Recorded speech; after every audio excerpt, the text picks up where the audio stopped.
Je prierai, je prierai, je prierai, oh, je prierai. Si je ne prie pas, Satan s'en prendra à moi.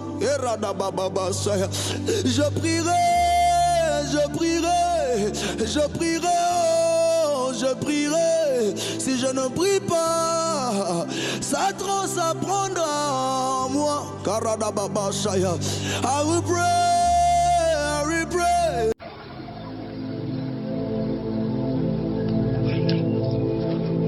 La prière, qu'est-ce que la prière? De prime abord, je dirais la prière, c'est une communion avec Dieu. C'est une communion bidirectionnelle. Ce n'est pas unidirectionnelle, c'est une communion à deux sens. Quand je dis communion à deux sens, c'est dans la mesure où Dieu me parle, je lui parle. La prière, ce n'est pas de la monotonie, où c'est moi seulement qui parle et je n'écoute pas Dieu. La prière, c'est une conversation entre deux personnes, entre un enfant de Dieu et Dieu qui est son Père. Parce que au moyen de la nouvelle naissance, nous sommes devenus des enfants de Dieu. Voilà pourquoi en tant qu'enfants de Dieu, nos prières ne s'adressent pas à un inconnu, mais nos prières s'adressent à un Père. Les disciples ont eu le temps d'observer Jésus dans chaque acte qu'il posait. Les disciples ont eu certainement à côtoyer les rabbins, à côtoyer les pharisiens, les sadducéens et peut-être les sacrificateurs. Mais lorsque le Seigneur est venu, ils ont découvert une différence par rapport à ce qu'ils avaient coutume de voir. La manière de prier de Jésus-Christ était différente de celle des sacrificateurs, des sadducéens et des pharisiens. C'est au point où un jour, les disciples vont commencer à dire à Jésus, « Seigneur, enseigne-nous à prier » comme Jean-Baptiste l'a enseigné à ses disciples. Les disciples vont demander à Jésus, qui est un maître, pour eux de les enseigner à prier. Et lorsque le Seigneur va prendre la parole, il va commencer par les dire quelque chose. Que lorsque vous priez, dites « Père ». J'aimerais que tu saches que la prière, elle s'adresse à un père. La prière, ça ne s'adresse pas à un oncle. La prière ne s'adresse pas à un cousin. La prière ne s'adresse pas à un tuteur. La prière s'adresse à un père. La prière s'adresse à un père. Et le Seigneur les a enseigné un modèle de prière ou du genre un enseignement sur la prière. Il va leur dire que lorsque vous priez, la première chose, il va dire notre Père. Je vais dire à quelqu'un en fait que peut-être que tu pries, je ne sais pas, mais si tu pries alors que Dieu n'est pas devenu ton Père, c'est que je ne sais pas ce que valent tes prières. Parce que la prière s'adresse à un Père. Et nous sommes tous des créatures du Seigneur, mais pas tous ses enfants. Sauf ceux qui ont reçu Jésus comme Seigneur et Sauveur sont devenus enfants de Dieu. Voilà pourquoi Jean dit dans le premier chapitre de Jean 1 que à ceux qui ont reçu la parole de Dieu, cette parole leur a donné le pouvoir de devenir enfants de Dieu, lesquels sont nés ni de la chair, ni du sang, ni de la volonté de l'homme, mais de Dieu. Ça veut dire quoi? Ne peut dire notre Père que celui qui a le Fils en lui. Ne peut dire notre Père celui qui a expérimenté l'œuvre rédemptrice de Christ. Ne peut appeler Dieu Père celui qui a reçu de son esprit. Ne peut appeler Dieu Père que celui qui a le cachet du Saint-Esprit. Ne peut appeler Dieu Père que celui qui a été justifié par l'œuvre de la croix. Dieu est-il ton Père, toi qui pries? Parce que prier, ce n'est pas enjancer les mots à un Dieu inconnu, non. La prière s'adresse à un Père. Ça, c'est le premier pas de l'enseignement que le Seigneur a donné à ses disciples concernant la prière. Il a dit, lorsque tu pries, dis notre Père. Est-ce que Dieu est devenu ton Père, toi qui pries? Est-ce que Dieu est devenu ton Père? Parce que nous ne sommes pas tous des créatures de Dieu, tous des enfants de Dieu, mais nous sommes tous des créatures. Mais le seul nous donne de devenir des enfants de Dieu, c'est que nous devons passer par Christ. Voilà pourquoi dans Jean 6, 14, dans Jean 14, 6, il est dit, il est le chemin, il est la vérité, il est la vie. Après, Jésus-Christ poursuit son propos en disant, notre Père qui est aux cieux. Donc la prière s'adresse à un Père qui est établi dans les cieux. Les cieux représentent le lieu les plus élevés, les plus hauts, le lieu élevé. C'est-à-dire notre Père qui a la suprématie sur tout. Et à la suite du verset, il est dit que ton nom soit sanctifié. Ça veut dire quoi? La prière, celui qui est en train d'adresser la prière au Seigneur doit veiller à mener une vie de sainteté. Parce que le Dieu de la Bible que nous servons, c'est un Dieu saint. Il est dit dans Lévitique 19, 1 à 2, que vous serez saints car je suis saint. Il est dit dans Matthieu 5, 8, heureux ceux qui sont purs de cœur car ils verront Dieu. Il est dit dans Hébreux 12, 14, que recherchez la paix avec tous et la sanctification sans laquelle nous ne verra le Seigneur. Il est dit dans 1 Thessaloniciens 4 que ce que Dieu veut, c'est votre sanctification.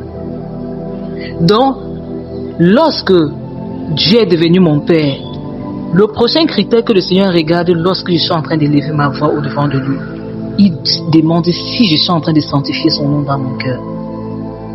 La sainteté, c'est la nature de Dieu. La preuve en est que lorsque nous devenons enfants de Dieu, il nous donne de son esprit. Et son esprit s'appelle Holy, c'est-à-dire il est saint. Donc, toi qui pries, est-ce que tu te sanctifies? Est-ce que tu te sanctifies? Est-ce que tu es saint comme lui-même il est saint? La Bible dit, par l'œuvre de la croix, Christ nous a justifiés. Et comme il nous a justifiés, nous avons la paix avec Dieu. Et nous avons pour fruit la sanctification. Est-ce que tu te sanctifies? Est-ce que tu te sanctifies?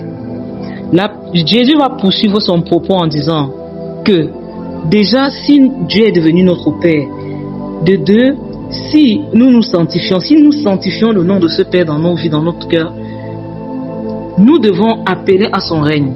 Il va dire que ton règne vienne et que ta volonté soit faite sur la terre comme au ciel. C'est Matthieu 6, 10. Le règne de Dieu, c'est sa puissance. Le règne de Dieu, c'est son autorité. Le règne de Dieu, c'est sa suprématie. Le règne de Dieu, c'est son autorité. Le Seigneur est en train de nous dire que s'il est notre Père, si nous nous sanctifions, lorsque nous sommes en train de prier, nous pouvons demander au Seigneur de manifester le ciel sur terre. Il y a un cantique de Dena Moana qui dit, quand il descend, il y a un transfert entre ciel et terre. Ça veut dire que nous, enfants de Dieu, nous sommes censés ramener le ciel sur terre. Pourquoi? De par notre vie de consécration. De par le fait que nous sommes devenus enfants de Dieu, de par notre vie de sainteté, lorsque ces conditions sont réunies, je peux commander au règne de Dieu de venir sur la terre. Que ton règne vienne, que ton règne vienne. Et que quoi? Et que ta volonté soit faite sur la terre comme au ciel. Ça veut dire chaque jour, Dieu a une volonté qu'il voudrait accomplir sur la terre. Mais il ne va pas l'accomplir de lui-même. Il cherche un homme, il cherche une femme qui se tient dans sa présence et qui réunit toutes les conditions afin qu'il se serve d'elle pour pouvoir accomplir sa volonté sur la terre comme elle est faite au ciel. Continuons. Au verset 11, il dit, donne-nous aujourd'hui notre pain quotidien. Regardez mes bien-aimés, quand on n'a pas dit notre pain annuel. Quand on dit notre pain quotidien, c'est pour dire que le Seigneur voudrait que chaque jour nous venons dans sa présence pour prendre un morceau de pain qu'il a pourvu pour nous. Ça veut dire que Dieu est le Dieu qui donne aussi le pain. Le pain quotidien, premièrement, c'est le pain de la parole. Parce que la Bible dit à des personnes qui sont nouvellement nées de nous, qui sont nouvellement nées de l'esprit, que désirez, comme des enfants nouveau-nés, du lait pur de la parole, afin que vous croissiez. Donc, en tant qu'enfant de Dieu, la première nourriture que le Seigneur désire nous donner, c'est le pain de sa parole. C'est le pain de sa parole. Et excepté le pain de la parole, Dieu est aussi le Dieu qui nous donne aussi le pain quotidien. Parce que je peux beau désirer prier, mais si j'ai tellement faim, je serai incapable de prier. Donc, Jésus donne non seulement la nourriture spirituelle, mais également la nourriture physique. Continuons. Ça veut dire que lorsque je suis en train de prier, si j'ai un besoin incessant dans mon cœur, je peux aussi recommander mon besoin au Seigneur. Je peux dire, Seigneur, je n'ai pas à manger. Je peux dire, Seigneur, je n'ai pas à manger avec mes enfants. Je peux dire, Seigneur, c'est compliqué, c'est chaud. Dieu aussi exauce l'autre là. Il n'exauce pas que nos prières spirituelles, même en ce qui concerne nos besoins. Voilà pourquoi il est dit dans Philippiens 4, 6, en toute chose, faites connaître vos besoins. Philippiens 4, 6, en toute chose, faites connaître vos besoins par des prières, par des supplications et des actions de grâce. Et la paix de Dieu qui surpasse toute intelligence gardera vos cœurs en Jésus. Continuons. Au verset 12, il nous dit, pardonne-nous nos offenses comme nous aussi nous pardonnons à ceux qui nous ont offensés. Le Seigneur tient à quelque chose.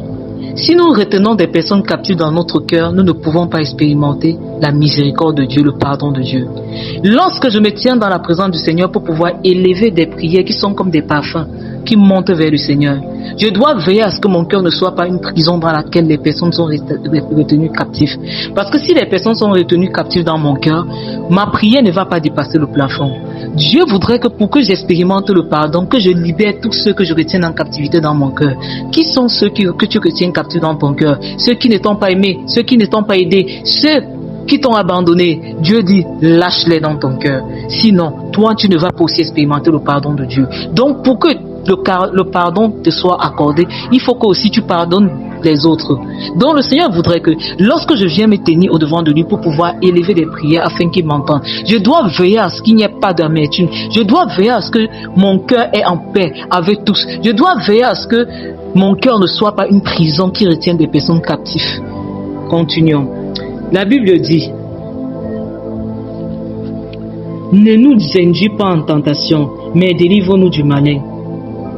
Car c'est à toi qu'appartiennent dans tous les siècles le règne, la puissance et la gloire. Amen. Dans ce verset, le Seigneur sait qu'en tant que ses enfants, nous serons éprouvés. Parce que le mot tentation ici veut dire aussi éprouver. Dans cette prière, le Seigneur est en train de dire, chaque fois lorsque nous nous tenons dans sa présence pour prier, demandons lui de nous délivrer du mal, parce que nous serons éprouvés, et parfois dans les épreuves nous pouvons arriver à abandonner le Seigneur parce que ça chauffe. On a vu avec Pierre qui a régné le Seigneur, je ne le connais pas. Donc parfois à cause de l'épreuve, le disciple parfois peut régner son maître. Voilà pourquoi il est dit que ne nous induis pas en tentation. Ça veut dire que quoi? Lorsque je suis même éprouvé, Seigneur, donne-moi de garder tes commandements, tes préceptes, malgré le fait que je suis éprouvé. Et chaque jour, le malin est à nos aguets. Il veut nous tuer dans l'œuf. Il veut nous tuer, il veut nous faire la guerre autant qu'il a fait à Jésus lorsqu'il est né de nouveau. Et chaque jour, lorsque nous nous tenons dans la présence du Seigneur, demandons au Seigneur de nous délivrer du mal. Parce que s'il pouvait ouvrir nos yeux spirituels, nous verrons ce que le monde des ténèbres planifie contre nos vies. Donc chaque fois quand tu te tiens dans la présence du Seigneur, dis, Seigneur, délivre-moi du mal. Délivre-moi du malin. Pourquoi? Parce que ça lui qu'appartient dans tous les siècles le règne, la puissance et la gloire. Ça veut dire qu'il est capable, il est puissant, il règne d'éternité en éternité et il peut nous garder de ces choses. Voilà le modèle de prière que le Seigneur a enseigné à ses disciples. Le Seigneur ne les a pas enseignés à réciter cette prière du 1er au 31 comme beaucoup le font. Malheureusement, beaucoup récitent cette prière sans même comprendre de quoi il est question. Le Seigneur était en train de leur donner un enseignement sur la vie des prières. Le Seigneur ne les a pas dit toutes les fois que tu veux prier, rappelle cette prière. Non, non, non et non. C'était un modèle. C'était un enseignement sur la prière, sur les principes pour être exaucé. Parce que aujourd'hui, plusieurs personnes ont des vies de prière. Mais il ne suffit pas d'avoir des vies de prière. Mais il faut avoir des vies de prière productives où tu sais que j'ai posé un problème au Seigneur et il l'a exaucé. Parce que nous pouvons entrer dans la présence du Seigneur. Au lieu d'hériter la bénédiction, nous en sortons avec la malédiction. Comment? L'exemple du pharisien et du samaritain qui sont allés au temple est un exemple qui nous justifie cela. Le pharisien est allé au temple, il est entré dans la présence du Seigneur. Au lieu de sortir de là justifié, il est sorti maudit. Tu peux entrer dans la présence du Seigneur. Si tu ne connais pas la loi de Dieu, tu peux sortir, au lieu d'être béni, tu sors maudit. Tu peux entrer dans la présence du Seigneur imbu de toi-même. Au lieu de trouver miséricorde, le jugement de Dieu s'abat sur toi. Parce que Dieu n'exauce pas toutes les prières. La Bible dit que si quelqu'un est pieux et il observe ses commandements, Jean 9, 31, alors c'est celui-là qui l'exauce. C'est celui-là qui l'exauce. Dieu peut ne pas aussi exaucer notre prière. Pourquoi? Parce que c'est une prière qui n'est pas faite selon sa parole. Dieu n'exauce pas la multitude de nos paroles dans la prière. Mais dans chaque parole que nous citons, il cherche sa parole et c'est sa parole qui l'exauce. Ça veut dire que quoi? Si tu n'as pas une vie de méditation véritable, tu ne peux pas avoir une vie de prière productive. Parce que Dieu ne va aller dans ta prière que répondre ce qui est en conformité avec tes Écritures. D'où il est dit dans 1 Jean 5 que si nous demandons quelque chose selon sa volonté, quel que soit ce que nous avons demandé, il va nous donner. Or, c'est le Seigneur qui nous a demandé. Il a dit demandez afin que votre joie soit parfaite. Mais il y a une façon de demander. Il faut demander à la lumière des Écritures. Il faut demander en conformité, en respectant les normes que le Seigneur a établies dans sa parole. Je peux demander et ne pas recevoir parce que je doute, je n'ai pas la foi. La Bible dit que celui qui doute est semblable au feu de la main et que un tel homme ne s'imagine pas qu'il recevra quelque chose du Seigneur. Je peux demander, je ne reçois pas parce que je demande quelque chose qui me dépasse. L'exemple des deux filles de la mère des Zébédée qui va voir Jésus, elle demande qu'à la résurrection, l'un de ses fils soit à gauche, l'autre soit à droite. Jésus a dit tu demandes quelque chose d'impossible. Parce que cela ne dépend pas de moi, mais du Père. Un autre exemple, c'est que je peux demander quelque chose au Seigneur, mais le Seigneur regarde par rapport à mon âge spirituel. Il juge que je ne peux pas porter cette chose-là. Dieu ne va pas me demander. On demande également en fonction de son âge spirituel, en fonction de ce qu'on peut supporter. Parce que Dieu, c'est un Père responsable. Il ne donne pas des choses qui vont tuer, qui vont écraser ses enfants. Parce que le jour du Seigneur, il est doux, son fardeau, il est léger. Seigneur, merci pour ta grâce. Seigneur, merci pour ton amour. Seigneur, merci pour ta fidélité. Seigneur, merci pour ce petit partage. Seigneur, merci d'illuminer, d'éclairer une âme par rapport à la vie de prière, par rapport à c'est quoi la vie de prière, par rapport à la manière de se tenir dans ta présence. Seigneur, nous ne voulons pas que prier, mais nous voulons frapper avec assurance, Papa, en respectant les normes que tu as établies dans ta parole, en honorant ta parole, car tu es le Dieu qui se revêt. Prier sans la révélation, c'est battre comme battant de l'air. Père, je prie, Seigneur, Papa, afin que tous ceux qui vont écouter cet enseignement, mon Dieu, mon roi, que leur intelligence s'ouvre, Seigneur, Papa, et qu'ils reçoivent ce qui leur est dû au nom de Jésus. Papa, reçois la gloire, la puissance et la magnificence au nom de Jésus.